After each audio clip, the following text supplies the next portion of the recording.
Totoo ba na ang Iglesia Katolika ang sinasabi sa Matthew 16 verse 18? Sila ba talaga ang tinutukoy sa talatang ito? Ang paksang tatalakayin at pag-aaralan natin ngayon ay galing po sa katanungan ni Ginoong Jesse Maluto. Ang tanong po niya ay ganito: bakit kiniklaim ng Katoliko na sila daw ang nakasulat sa Matthew 16 verse 18? At ang sabi pa niya, kahit paulit-ulit pa daw niyang basahin ang talata na yon, ay wala siyang mabasa na tumutukoy sa Katoliko sa nasabing talata. At binanggit pa niya na sana magawan daw natin ng video o paliwanagan tungkol sa bagay na ito. At ngayon, ito na nga ang ating tatalakayin sa video na to. Kaya samahan niyo po kami ngayon upang bigyan linaw at kasagutan ang katanungan na ito mula kay Jesse Maluto. Isang mapagpalang araw po sa inyong lahat, mga kapatid sa pananampalataya, at gayon na rin sa lahat ng ating mga masugid na taga-subaybay. Dalangin po natin na dumating sa inyong lahat ang pagpapala, paggabay at pag-iingat ng ating masalangit na si Yahuwah. Siya nawang mangyari at maganap. Amen. Sa ating pagpapatuloy, ang sabi pa ni Jesse sa kanyang komento, binasa daw niya ng paulit-ulit ang talata sa Mateo 16 verse 18. Pero wala siyang makitang Katoliko doon. Gusto niyang malaman kung bakit inaangkin ng simbahang Katolika. Kaya bibigyan po natin ng linaw at kasagutan ng kanyang katanungan sa ating pag-aaral ngayon. Sa kabilang banda, marami ring nagtatanong kung si Apostol Pedro ba talaga ang unang papa. May katotohanan ba ang mga sabi-sabi na ito? Meron din kasing mga nagsasabi na si Pedro daw ang unang papa. Yun ang paniwala nila. Meron tayong naririnig na mga nagsasabi na si Pedro daw ang kauna-unahang papa sa Roma. Kaya sila raw ang tunay na iglesia. Tatalakayin po natin yan sa ikalawang bahagi ng video na ito sa susunod. May katotohanan ba ang ganitong salaysay? Aalamin natin kung ano nga ba ang sinasabi ng Biblia tungkol dito. Sa ating pagpapatuloy, kung hindi naman Iglesia Katolika ang tinutukoy sa Matthew 16 verse 18, kung ganun, paano nga ba natin matutukoy ang tunay na iglesia? Saan ba talaga naroroon ang tunay na iglesia na itinatag ng tunay na Mesiya? At yan na nga ang pag-uusapan natin ngayon. Kaya samahan po ninyo kami hanggang sa dulo ng video na to upang malaman natin ang katotohanan tungkol dito sa paksang tinatalakay natin. Sa video na to, sasagutin natin ang mga tanong na yan. Pakinggan natin mabuti kung ano ang sinasabi ng Biblia. Basahin po muna natin ang talatang binabanggit o binanggit ni Jesse. Ito ay nasa Mateo 16 verse 18 at ganito ang mababasa natin. At sinasabi ko naman sa iyo na ikaw ay Pedro, at sa ibabaw ng batong ito ay itatayo ko ang aking iglesia. At ang mga pintuan ng Hades ay hindi magsisipanaig laban sa kanya. Tignan po ninyo mabuti ang mga talata na binasa natin sa Mateo 16 verse 18. Tama po si Ginoong Jesse, walang salitang Katoliko sa talatang ito.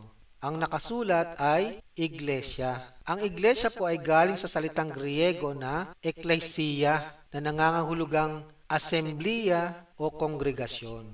Uulitin po natin, tandaan po ninyong mabuti. Ang ibig sabihin po ng salitang ekklesia sa Matthew 16 verse 18 ay assembly o congregation.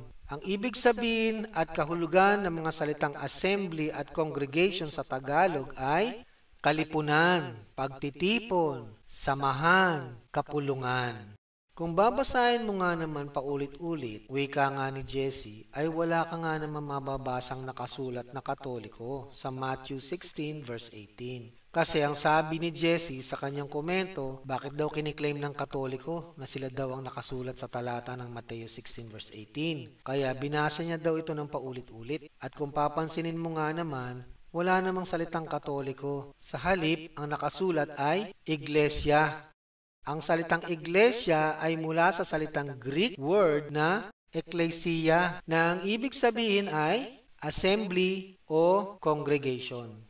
Huwag po ninyong kalimutan ang kahulugan ng salitang ekklesia sapagkat iyan po ang susi sa pagkakaintindi kung nasaan ba talaga ang tunay na iglesia ng tunay na Mesiya dito sa lupa. Ang salitang iglesia ay galing sa Greek word na ekklesia At sa salitang Griego na ito na ekklesia, nagmula naman ang mga transliteration na iglesia, na pinagmula naman ng salitang simbahan sa Tagalog. Ngunit tandaan po ninyo na ang salitang ekklesia ay hindi nangangahulugan na gusali. Gusto lamang po nating liwanagin ito ha.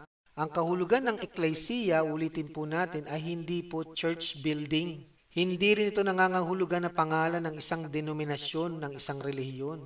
Ang kahulugan ng salitang ekklesia ay ang kalipunan at pagtitipon ng mga tapat na lingkod at mananampalataya sa buong mundo na tumutukoy sa iisang katawan ng tunay na Mesiya. Yan po ang tunay na kahulugan ng salitang iglesia na mula sa salitang Griego na ekklesia. Ibig sabihin, ang Mesiya Yahushua ay nagtayo ng kanyang iglesia, isang kalipunan ng mga mananampalataya na tapat na sumusunod sa kanyang mga aral tungkol sa katotohanan. Ibig sabihin, ang Mesiya Yahushua ay nagtayo ng kanyang asembliya, isang kalipunan ng mga mananampalataya na tapat na sumusunod sa kanyang mga aral tungkol sa katotohanan. Hindi katulad ng inaangkin ng mga kongregasyon sa mundo at mga sari-saring denominasyon ng mga iglesia at mga simbahan sa mundo na pinangalanan ng tao. At ang kadalasan pa nating maririnig sa mga ito ay sila lang daw ang maliligtas at nasa kanila lamang daw ang kaligtasan. Ibig sabihin, kapag hindi ka nila miyembro, hindi ka naligtas. Ganun ba yun? Mukhang hindi naman yata tama ang ganyang mga paliwanag patungkol sa kaligtasan. At talaga naman malayo sa katotohanan na pinahayag ng banal na kasulatan ang mga ganitong mga pangangatwiran. Uulitin po natin itinatag ng Mesiya ang kanyang iglesia na isang kolektibong grupo ng mga mananampalatayang tapat na sumusunod sa kanyang mga aral. Iba ito sa mga organisasyon o mga simbahan na gawa ng tao o mga denominasyon na nag-aangkin na sila lang ang maliligtas. Madalas nating marinig sa kanila, kung hindi ka miyembro nila, hindi ka ligtas. Mali po ang ganyang paniniwala at pangangatwiran. Alam po ninyo, kahit sang lupalop ka pa ng daigdig naroon, kapag ikaw ay tapat na naglilingkod sa ating Ama sa langit at sa tunay na Mesiya, at ikaw ay sumasamba sa Espiritu at katotohanan, ay maaari kang mapabilang sa pinaghaharian ng Ama sa langit dito sa lupa. At kung nasa iyo ang paghahari ng dakilang may likha, kabilang ka sa katawan ng Mesiya dito sa lupa na bumubuo ng kanyang iglesia. Spiritual assembly at hindi katulad ng mga church building na gawa ng tao. Ang kaharian ng Ama dito sa lupa ay espiritual at ang katawan ng Mesiya na bumubuo ng kanyang tunay na iglesia ay ang kalipunan ng mga tapat na lingkod at mga mananampalataya na sumasamba sa espiritu at katotohanan saan man sila naroroon sa mundo. Nauunawaan niyo po ba ang ibig sabihin nito? Ang kaharian ng ating Ama sa langit dito sa lupa at ang tunay na iglesia ng tunay na Mesiya dito sa lupa ay hindi mo maaring ikulong sa isang gusaling bato at hindi mo maaring limitahan sa mga denominasyon ng mga relihiyon ng tao sa mundo na nag-aangkin na sila lamang daw ang maliligtas. Kaya kailangan maging miyembro ka nila. Kung hindi, hindi ka ligtas. Tandaan po ninyo, ang tunay na iglesia ay hindi isang gusali na gawa sa bato. Hindi ito nakakulong sa isang lugar o pangalan ng isang denominasyon. Ang kaharian ng Ama ay isang spiritual na kaharian at ang kanyang iglesia ay binubuo ng mga tapat na lingkod at mananampalataya na sumusunod sa mga aral ng tunay na Mesiya at sumasamba sa Ama sa langit sa spirito at katotohanan. Ang Biblia mismo ang magpapaliwanag. Narito po ang mga talata sa Biblia na magbibigay linaw sa ating ginagawang pag-aaral. Tingnan natin ang sinasabi ng Biblia tungkol dito. Basahin natin ang mga talata sa aklat ng Juan, chapter 4, verses 23 to 24. Datapwat dumarating ang oras, at ngayon nga na ang mga tunay na mananamba ay magsisisamba sa Ama, sa Espiritu at katotohanan, sapagkat hinahanap ng Ama ang mga gayon na maging mananamba sa Kanya. Ang Diyos ay Espiritu, at ang sa Kanya ay nagsisisamba ay kinakailangang magsisamba sa Espiritu at katotohanan. Alam po ba ninyo na ang kaharian ng dakilang may likha ay sumasa atin? Ito ay nasa kalooban natin. At ganitong mababasa natin sa aklat ng Lucas chapter 17 verses 20 to 21. At nang tanungin siya ng mga Fariseyo kung kailan darating ang kaharian ng Diyos, ay sumagot siya sa kanila at sinabi, ang kaharian ng Diyos ay hindi paririto na mapagkikita, ni hindi nila sasabihin, narito o naroon, sapagkat narito ang kaharian ng Diyos ay nasa loob ninyo. Intindihin po natin ang sinasabi sa talata. Ang sabi sa binasa nating talata, ang kaharian ng Ama sa langit ay nasa bawat isa sa atin at sumasa atin. Ang tunay na iglesia ay ang bawat tapat na lingkod at mananampalataya na bumubuo ng iisang katawan ng tunay na Mesiya. Basahin po natin ang Ephesians 1 verses 22 to 23. At ang lahat ng mga bagay ay pinasuko niya sa ilalim ng kanyang mga paa. At siya'y ibinigay na pangulo sa lahat ng mga bagay sa iglesia na siyang katawan niya, ang kapuspusan niya na pumupuspos ng lahat sa lahat. At ganito naman ang mababasa natin sa 1 Corinthians 12 verse 27. Kayo nga ang katawan ng Mesiya, at bawat isa'y mga sangkap niya.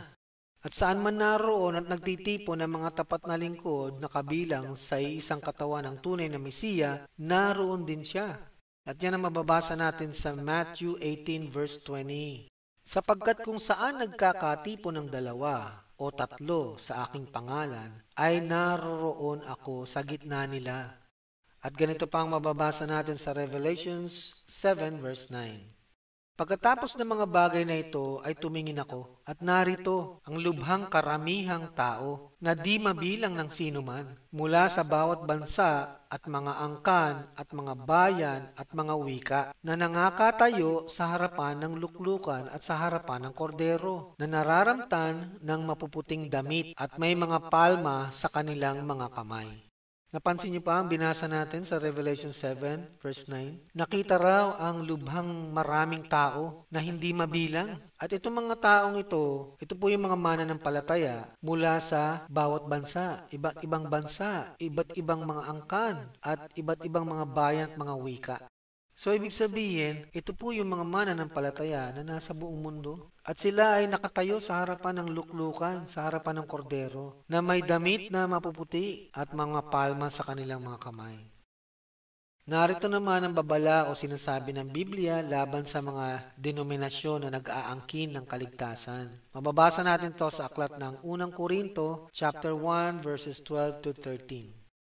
Ang ibig ko sabihin na bawat isa sa inyo ay nagsasabi, ako'y kay Pablo, at ako'y kay Apolos, at ako'y kay Cefas, at ako'y kay Kristo. Nahahati ba si Kristo? Si Pablo baga ay pinako sa krus dahil sa inyo? O kayo bagay binautismohan sa pangalan ni Pablo?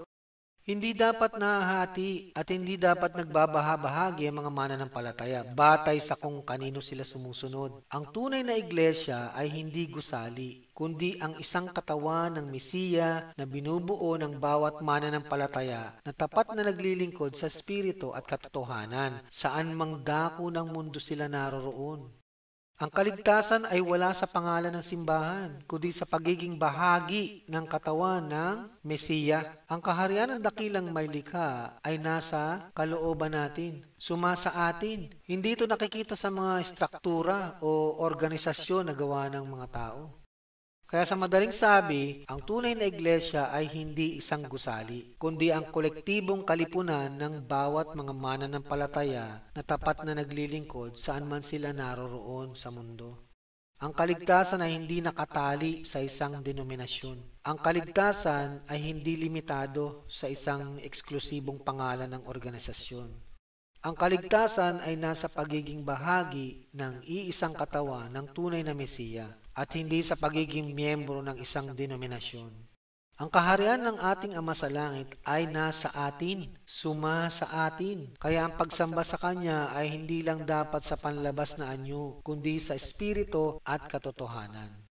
The body of the Messiah is spiritual, so you can't measure it by church buildings, denominations, or the name of an organization. No. The true ecclesia is an assembly of the faithful who are joined to the Messiah through His Spirit. That's why divisions, institutions, or physical temples don't define the body of Christ. Rather, the Spirit does. Sa ating pagtatapos, Huwag nating kalimutan ang pinakamahalagang aral. Ang tunay na iglesia ay hindi nakikita sa mga gusali, pader, pangalan o denominasyon. Ito ay isang espiritual na pagtitipon ng mga tapat na mananampalataya, isang katawan ng tunay na Mesiya na binubuo ng bawat isa sa atin na sumusunod sa kanyang mga aral sa katotohanan at sumasamba sa Ama sa langit sa espiritu at katotohanan saan man tayo naroon sa mundo. Ang kaligtasan ay hindi nakasalalay sa kung anong miyembro ka ng organisasyon, kundi sa kung paano ka nabubuhay bilang bahagi ng isang katawan ng tunay na Mesiyas. Tandaan, ang kaharian ng dakilang may likha ay hindi nasa mga gusaling gawa ng tao. Nasa loob ito ng bawat isa sa atin. Sapagkat ang kaharian ng ating Ama sa langit ay nasa loob ng bawat isa sa atin. Abangan po ninyo ang ikalawang bahagi ng video na ito sa susunod. Patuloy ninyong hanapin ang landas ng katwiran, tanggapin ang katotohanan at isabuhay ang mga natutunan. Hanggang sa muli.